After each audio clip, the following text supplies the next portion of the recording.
Right, welcome to this units rated video for the Thousand Suns, brand new codex, finally, for them. It's been one of the last codexes to come out. Moving away from the index cards and a nice shiny book for the Thousand Suns. And a very nice book it is indeed, really well put together by Games Workshop. Question is, which units are good, which units are not so good. So instead of a full codex review, I'm just going to go through my top units. I'm going to put them in order. I'm going to give you my top 5. And also some honourable mentions as well, so units that are really good but they haven't quite made it into the top 5 unit choices. As per usual, some of my choices will be controversial, and bear in mind that I'm making choices not just picking the most powerful unit, but also thinking tactically during the game what's going to help you pick up points for secondaries, units that might be quite cheap that are very useful to help you bring about victory. It's not always the most powerful, strongest units that can help win games. It can be tactical options as well, so do keep that in mind. For discount 40k to get a hold of this codex and also the card set that they do as well for the Thousand Suns, it's gamingfigures.com, link for them in the video description below. Discount 40k, but a whole lot of other gaming systems, just a big hobby shop. And if you find yourself in the Middlesbrough direction in England, you can pop in and give them a visit. They've got a great gaming setup there as well. I'll leave a link for them below and also their Facebook page. And then before we get stuck in, I'll mention for extra content to help support the channel, join us on membership to get extra battle reports and so on. You can join us on the Discord and on the WhatsApp groups if you're working your way higher up the tiers as well. And your support helps keep the channel going. So I'm going to, instead of going through the book, I'm just going to pull out the data cards. We'll take a look at those. We'll start with some honourable mentions and then we'll finish up with my top choice. Feel free to leave your own order of choices. If you agree or disagree with choices that I've made, by all means, leave that in the comments section below. So honourable mentions first of all. These haven't quite made it into the top 5, but Rubric Marines I think are still very good. So not going to go through all the stats. We've got like a standard Chaos Space Marine, 2 wounds, 3 up save. They do come with a built-in 5+ invulnerable save, which is great. That really is going to help you out. What makes them very good is Bringers of Change Raw, which I don't think is really changed from the index. Each Toast model makes a ranged attack. Reroll wound rolls of 1, so it's built in as standard. If the attack targets unit within range of an objective marker you do not control, you can reroll the wound roll instead. Rerolling wounds is so powerful, and these are able to do it. I usually take Flamers exclusively. It's shorter range, but you can kick out a ton of shots. Just plaster the target with lots of shots coming through. Great against hordes. The ability to reroll wounds, they're dangerous against a lot of targets. And obviously with Flamers and Torrent, you can use them quite effectively for Overwatch as well. You can hit the opponent with a wall of firepower on Overwatch. So I rate them. To make them even better, just add an Exalted Sorcerer. Both these units have seen a points drop. The Exalted Sorcerer is going to give you 3 up save, 4 up invulnerable save, 5 wounds, an extra character buried in amongst the unit. It's going to kick out some firepower of Astral Blast, which is devastating wounds, blast, psychic attack. Range 18, d6 attacks. Remember it's blast, 2 to hit, strength 6, -2 and d3 damage. Pretty good weapon. Devastating wounds means it can be dangerous against anything. He's going to attack with 5 stave attacks as well if he goes for that option. 2s to hit, strength 6, -1 d3 damage. And then, so that's all okay. You'd maybe add him in, but I'd take him, you definitely add him for the abilities here. So Arcane Shield, whilst this model's leading the unit, models in the unit get a 4+ invulnerable save, so it's going to boost the entire unit to a 4+ invuln. Definitely worth taking and adding him in. And the other one's Rebind Rubric, which is the icing on the cake. This combo should really be in the top 5. It is really good. In your command phase, if this model's leading a unit, you roll a d6. On a 1, you take d3 mortal wounds. The unit does. On a 2 to 5, you regain a model. And on a 6, you get 2 models slain, or 2 slain models returned back to the unit. So you can rebuild your unit. Absolutely fantastic. So you're protecting them, aiding them with a bit of firepower, a bit better in close combat, and you can start resurrecting models as well. And there's been games I've been down to 2-3 models left for the Rubric Marines, and by the end of the game I've actually rebuilt the entire squad. It's happened a few times. So useful. So these are one of my units, my backbone units that are going to be exposed to a bit of firepower and so on. So the ability to resurrect models is great. So these are definitely a highly recommended choice for your army. And I would take 10 Rubik Marines. I think you have to take 10, maybe. No, you can take 5 by the looks of it. But I'll definitely take 10. Really absorb the damage and protect the Exalted Sorcerer. And bear in mind, the Exalted Sorcerer is not he's not a named character. So it opens up all the possible enhancements that you can dish out to them as well. So probably should have been in the top 5. But Rubik Marines combined with Exalted Sorcerer is excellent. Another honourable mention is this. What is this doing here? The Rhino. But it is the Thousand Suns at least. It's excellent. I'm not going to go through the stats, it's just a standard Rhino. But the ability here, Sorceress Support. So you've got a cheap transport to move your things around the board, fine. But Sorceress Support here is incredibly good. In your shooting phase, after this model has shot, select one enemy unit hit by one or more of those attacks. You've just got to hit your target in the shooting phase. Until the end of the phase, each time a friendly model that disembarks this transport this turn makes a psychic attack that targets that enemy unit. Add 1 to the hit roll and add 1 to the wound roll as well. So it's going to buff those psychic attacks coming through for units disembarked. Such as, now I wonder how many transportation. Yes, you can transport 12. Now that means I could put my entire squad of Rubik Marines inside with their Exalted Sorcerer and still 1 more space left, and then they can disembark, and all those psychic attacks, so the stave, the Astral Blast for example, the psychic attack that comes from the Inspiring Sorcerer in the squad, all that's going to get +1 to hit roll, +1 to the wound roll as well. Really helpful. It doesn't apply to the entire squad's shooting, so I've not put him in the top 5, but helpful. Some cheap transportation and a bonus for units, psychic units at least, getting out there with the Rhino. Next is you got like some Zinchi Chaos Demon options now within the Thousand Suns Codex. Screamers here are pretty good. Very, very swift across the board. 14-inch move, toughness 4, 3 wounds. You can absorb a bit of damage. They have slashing dives in your movement phase. After this unit ends a move, select one enemy you moved over, and that's very doable. 14-inch move. They're very, very quick across the table. Each 4+ for each of your units. So if you've got a squad of 3, you roll 3 dice. Each 4+ will give you a mortal wound against that target, and that's any target. Could be a land raider, for example. So very, very helpful. And then the reason for honorable mention here: Lamprey Bite, anti-monster 4+, anti-vehicle 4+, 3 attacks each, named 3s, strength 6, -2 and 2 damage. Just nibble and eat away at vehicles and monsters quite effectively. AP -2 is good, damage 2 is great. Strength 6 is lower against those targets, but you've got anti-monster, anti-vehicle 4+. So put them in. Super swift, annoying nibbling unit that's available. Next, I think some people will argue these should be in the top 5. I'll tell you why not in a moment. But Zangor Enlightened, and then you can combine them quite importantly with the Zangor Shaman. So Zangor Enlightened, you've got a 10-inch move, so you've got a nice quick unit. Toughness 4, 2 wounds. You've got OC of 2 on these, which is excellent. 5 up save, 5+ invulnerable save. It's the Fate Caster Great Bow. It ignores cover. It's got lethal hits, and it's got precision. It's a really good combination. 30-inch range, brilliant coverage. You don't have to get real close to use it. 2 shots each, needing 4s. Strength 5, -2, which is great, and damage 2 as well. So you really could go character hunting quite effectively with these. Then you've got Malign Trickery. Once per turn, an enemy unit ends a normal advance or fallback move within 9 inches. You can make a normal move up to D6. You've got some kind of dodge ability. It's not that great. I mean, you could roll a 1 and not really escape. But there's a little bit of help there if you remember it. Then the reason for taking the Shame is quite straightforward. You've got your own Devastating Wounds, Psychic, Baleful Devolution attacks. Fine. You've got a character with some wounds, similar kind of stats. Add to Zangor Enlightened. He actually comes with OC2 as well. And just wondering the size of the unit. So you can take squads of 3 or squads of 6. Add him in. Now,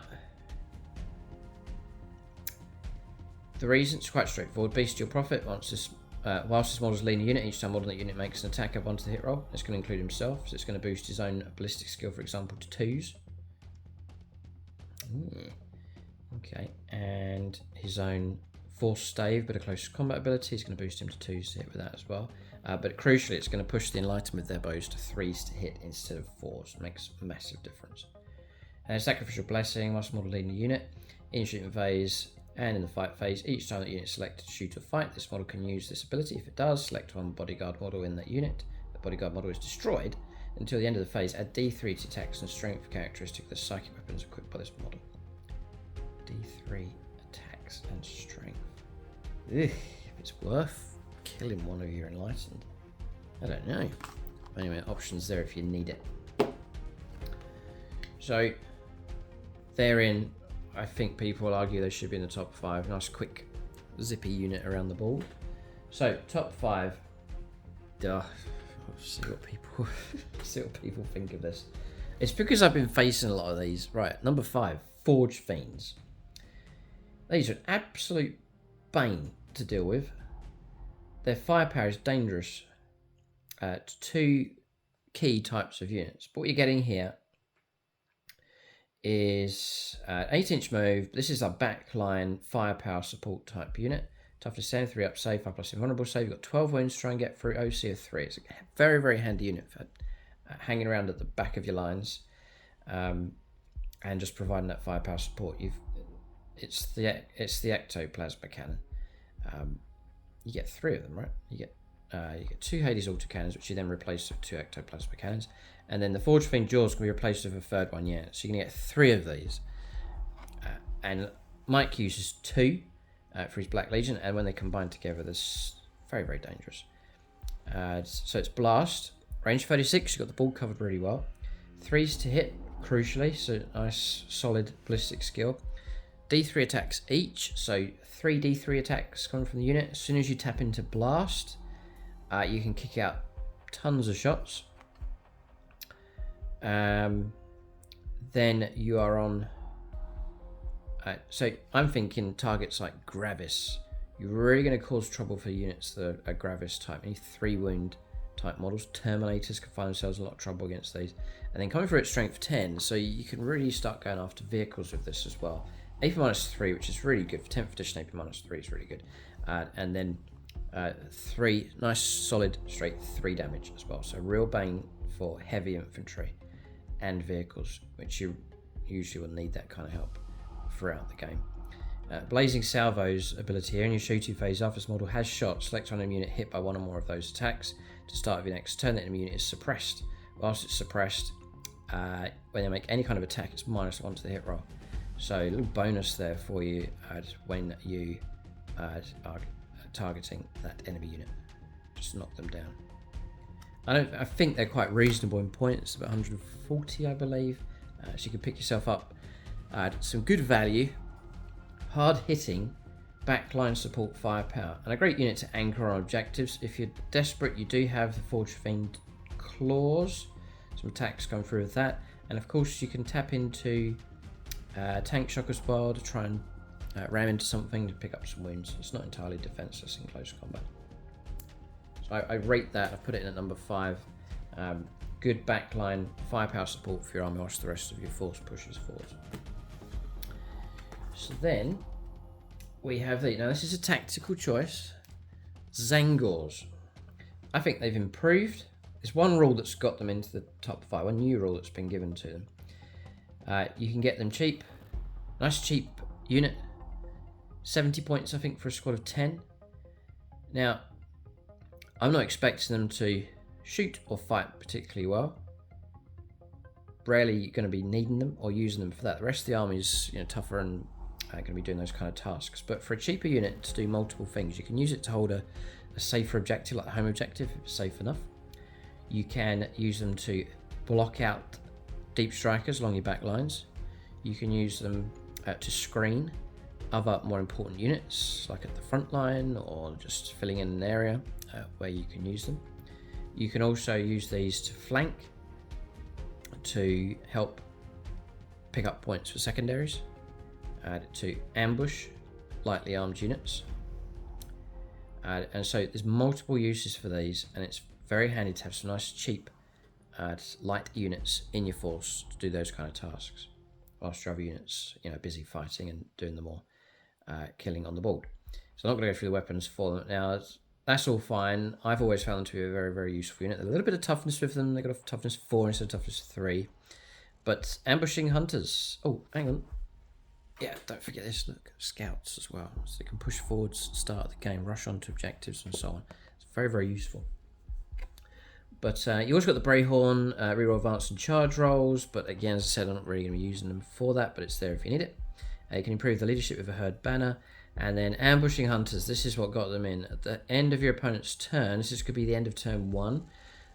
If this unit is more than 6 inches horizontally away from all enemy units, you can remove this unit from the battlefield and place it in strategic reserve. So you can pull them off the board like Space Marine Scouts almost, and then just bring them in. And for tactical purposes, it's going to help you get points on the board. And so this is a helpful unit in the overall game plan. So that's why I put them in as a tactical choice. We've got some tough killer units coming, but I thought I'd put the Zangors in.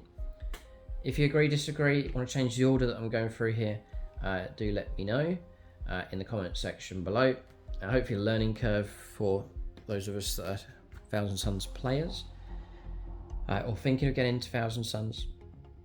Hopefully this video is a help to you. So we've talked already about the Rubik Marines.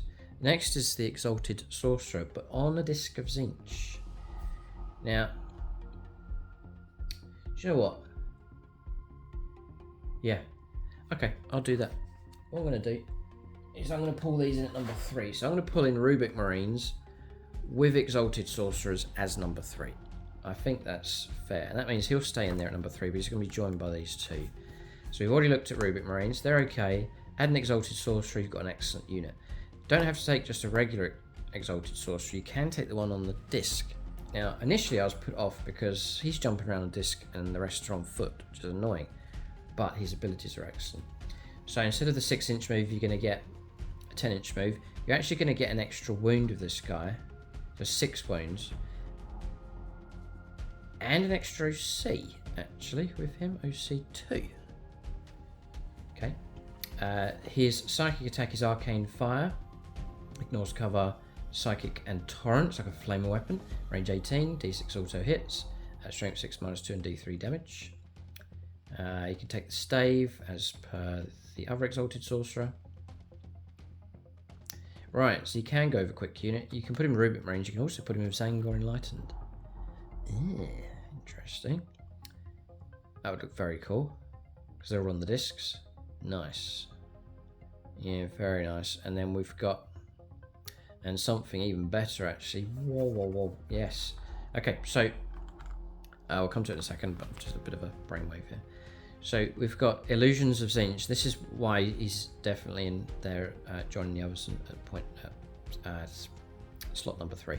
Illusions of Tzeentch, psychic ability. Whilst this model is leading a unit, that unit can only be selected as the target of a ranged attacker for the attacking models within 18. So we've got an ability of shutting down firepower against a unit. So ideally, he's great for hanging around as further back, not for pushing forward to take advantage of the Illusions of Tzeentch. I think that's very, very useful.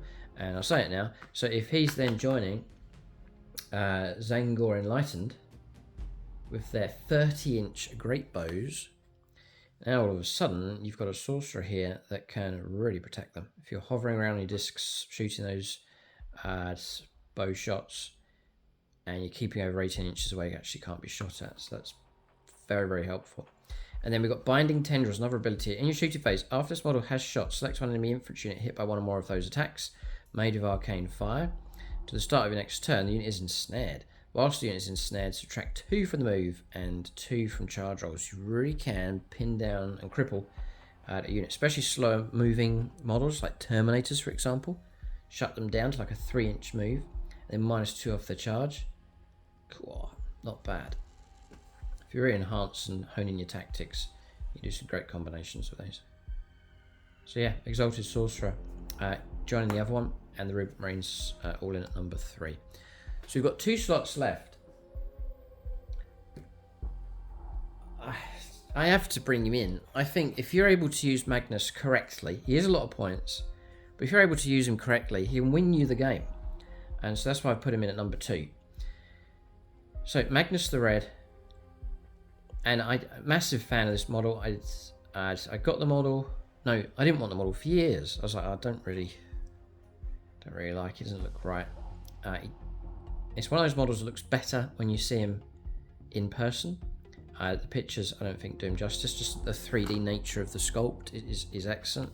It's a fantastic model to put together and to paint up. I actually enjoyed painting him, and really happy he just completely transformed the Thousand Suns army. It was quite flat without a big kind of character, and so I didn't want to go down the route of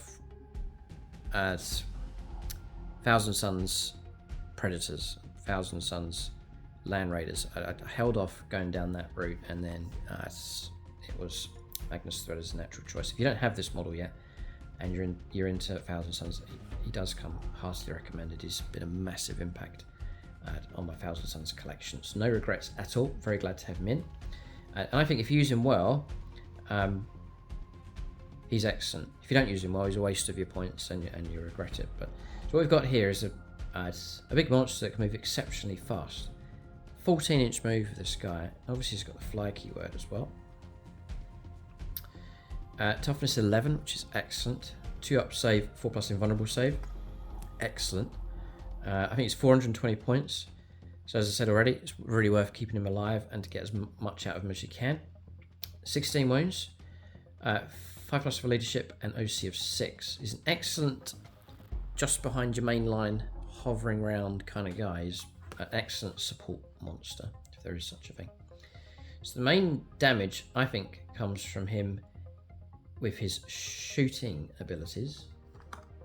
Now, bear in mind, you can combine all of this with Doombolt to kick out potentially D3 mortal wounds, or if you roll well enough, D3 plus 3 mortal wounds. So if he really fixes his sight against the target, he can throw that at them, and also all of his shooting ability.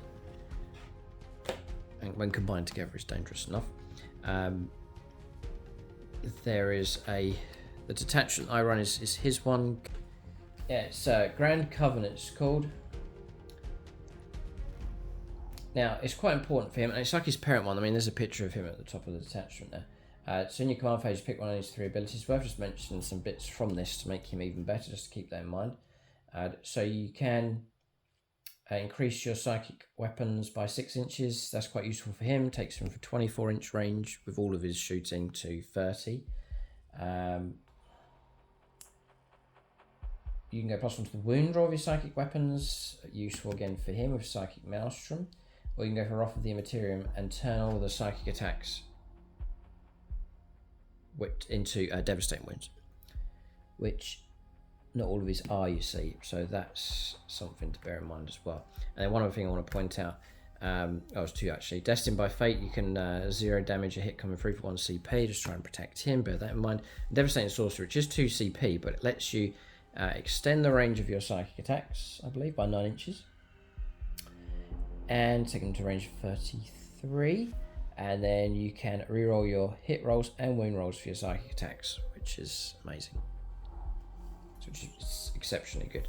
It used to be 1 CP, which is very annoying. Now it's 2. But bear those in mind. And what I'm looking for here is a model that's going to have great durability, and then he's going to point at a target, any kind of target, light, medium, heavy infantry, monsters, vehicles, just a universal killer, which is a very, very useful thing to have in the army. So you've got, great close combat, great shooting, nice tough model. It's a great combination. Excellent stat line. So you've got the Gaze of Magnus first, devastating wounds and psychic attacks, range 24, 3d3 attacks. You're averaging about 6 attacks with him, with this one. Remember, 2s to hit, strength 11, which is great, AP -2, and straight 3 damage. You can just chuck those shots in. If you're rerolling hit rolls, rerolling wound rolls, you can fish for the devastating wounds. Dangerous enough. And then combine it with Zinch's Firestorm, which is, again, range 24, d6 plus 3 attacks. It's blast on top of that. Ignores cover and psychic as well. 2 to hit, strength 6, -1 and 2 damage. So he's okay if you can use him with that stratagem for rerolling the hit rolls, rerolling the wound rolls. You're going to cause trouble for whatever you point at, and then Doombolt on top of that as well. Very, very dangerous. It will cause trouble for any kind of target on the board. Devastating wounds just cuts through the toughness and saves and so on the opponent may have. On top of that, you've got Crimson King. You can choose one of these abilities in your start of the battle, actually. Start of the battle round. So even if the opponent gets the initiative and goes first, you're still picking one of these. Select one of the abilities in the Crimson King ability. It's Impossible Form, which is -1 damage. So we talked about trying to keep them alive. You can choose that. It's my default choice, just -1 damage off everything, just to try and really reduce the damage coming through. Or you can go for Treason of Zinch, which is choosing a unit and force them to become hazardous, so like force them to take mortal wounds when they shoot, for example. It's alright, I don't think I use that one very much. And then Time Flux, which you could use if you're hidden away and you're about to kick the game off. For example, friendly 1,000 size units within 6 inches of the psychic get +2 to their move. It includes, I guess, himself, so he'll boost to like a 16-inch move, which is as fast as the Eldar. Then, I've not really done it, but he does have Deep Strike. It's another asset for him. Unearthly Power ability, which we've talked about already, and then Lord of the Planet of the Sorcerers. This model can attempt 2 rituals per turn instead of 1, and then each time you do one of those rituals, it's +2 to your psychic test as well. It's really good. So it's all sorts. So I've talked about how he can sit in amongst your army and then assist and be a great monster support for your list. So you can kick out all that firepower and also put some of these abilities onto enemy units each time. Yeah, you can grant a reroll with Destiny's Rune. Like you can help another unit with that. You can Temporal Surge them, help them move a bit further. It's just like it's orchestrating the battle. He wants a unit to push further onto an objective. You can help with that. And then you've got this one, your Twist of Fate. So enemy unit within 24. You can either improve the AP by 1, or if it's 12 more, you can improve the AP by 2, just to really try and mess up an enemy unit that other units are going to be shooting at. So he's a great help on the battlefield, a great anchor point for your army, devastating with shooting, hard to kill, and he can fight well enough in close combat. 7 attacks for striking with the Blade of Magnus, devastating wounds, 2 hit strength 16, it's AP -3 and 3 damage, and then you can also sweep 14 attacks. This is a psychic weapon as well, so you can tap into devastating wounds and so on. 14 attacks and then 2 strength, fate -1, 2 damage if you're trying to cut his way through a load of space brains. So I rate him high. You'll pay points for him, but I think the key during the game is you must keep him alive in the early stages of the battle. The opponent knows he's very, very dangerous. They will try and go after him if they can. But try and let your other units work hard. Keep him relatively safe, and then bring him out in strength on turns 3, 4, 5, and he can make a massive difference. He can relocate fast around the board, kick out that firepower, dish out abilities to friendly units, and then to really get the most out of him, move, shoot at something, charge something else, and just do that for a few turns. And he can orchestrate the game for you and literally help your army bring about a victory. He's a game-winning unit in my opinion. But he's a magnet, and so keep him alive if you can. Number 1, some will agree with this one, some won't so much. Mutilith Vortex Beast. It's the most requested unit that I should try out on the channel. I have a model that's on a similar, if not the same size base. The old Tomb King's Necro Sphinx. So I'm going to use it as one of these. So just try them out, and you can check out battle reports with that in. What you've got here is 160 points, if I remember rightly, for this, so not ridiculously expensive, but you're paying out a bit for him. It's just a general all-round decent unit. And I think it'll take a little bit of getting used to. There's plenty of abilities to try and remember, and to really try and optimise them to use them in just the right spot on the board, as you'll see in just a moment. But you've got 10-inch move, toughness 10, 4 up save, 5+ invulnerable save. You've got 13 wounds, plenty of wounds. You've got OC of 4, which is great. So you can use him for shooting with a variety of options. With the Warp Vortex, you can blast with blast attacks range 24, d6 +3, 3's to hit strength 9 -2 and 2 damage. Nice Space Marine killing option. You can go for the Beam, which has devastating wounds, range 36, 1 attack needing a 3, which is a bit scary, just the 1 shot. But if you do hit though, strength 18, -3 and d6 +6. Quite much if that was 2 shots. Next is Warp Vortex Torrent, so like Flamer option. Ignoring cover, 2d6 auto hits, range 18. strength 6, -1/1 damage. The great thing about this is you're not picking before the game, which one you're going to take. It can become any of those, which is great flexibility. Then in close combat, for hordes, Ben tackled more, 15 attacks, 3, strength 7, AP 1 damage, or you can go for the Mutalift clause, which is 5 attacks, 3, strength 10, -2 and 3 damage. I think you might find that a bit frustrating in close combat. You're going against a vehicle, maybe 1 or 2 wounds in the end come through, and he struggles to really cause lots of damage. Just something to bear in mind. This unit, I think, would do well for you if you can just keep it alive from one turn to the next, if possible. Now, with all those wounds, he does have ability of Feel No Pain of 5+, which has helped put him into the top 5 here. So Feel No Pain of 5+ is standard, and then the abilities here have been a great enhancement. So Mutating Vortex is an aura ability. End of your movement phase, roll 1d6 each enemy unit, so that's every enemy unit within 6 inches of this model. On 2 or 3 they take mortal wound, on a 4 or 5 they take d3 mortal wounds, on a 6 they take d6 mortal wounds. And then every time enemy unit in range of this ability, they have to take a battle shock test as well. So ideally, is unit to move in amongst as many enemy units as possible. And then Immaterial Flare, whilst 1,000 Suns Psycho models within 6 inches of this model, each time you try to channel the warp, you get +1 to your psychic test result.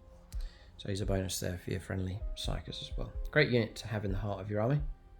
Nice supporting unit. So he's in at number 1. Let us know what you think of that list in the comment section below. So we have Forge Fiend at number 5, Zangors as a tactical choice at number 4, Exalted Sorcerer at number 3. That's the 2 types on the disc and on foot, and then with the Rubic Marines, just that whole combo I think is really, really good. Then we got number 2, we've got Magnus the Red. Fantastic unit. I'd have him. It should be number 1, but and then the Mutalift Vortex Beast here as well. Another very good unit as well. I think this one will take a bit of getting used to. Some good tactics, a bit of practice with this to unlock how useful it could be on the board. And I reckon 2 or 3 of these, yeah, if you have 2 or 3 of these working together and you're able to amplify their abilities, if you've got 2 of these in amongst enemy units, then each one's got this 6-inch aura. You could be kicking out mortal wounds all over the place with this thing, and it's sort of the all talking, all dancing option. It can move, shoot, and fight in close combat, and dish out all these mortal wounds. It can just do multiple things, and I think a couple of them, if you can push them in, very, very dangerous. Yeah, if you start stacking them together, 3 of them, ugh, you'd be just kicking out multiple wounds all over the place. Yeah, interesting. But I think some practice with that to get it right would be needed. That's the Mutalift Vortex Beast then at number 1. So that's the choices. Let us know what you think in the comment section below. For discount 40k to get a hold of these cards and the lovely Codex for the 1,000 Suns, it's gamingfigures.com. Link for them in the video description below. And then for bonus content, do join us on membership. You can check out all our extra battle reports, content that we have. And you can also help support the channel. Thanks for watching. Tune in next time.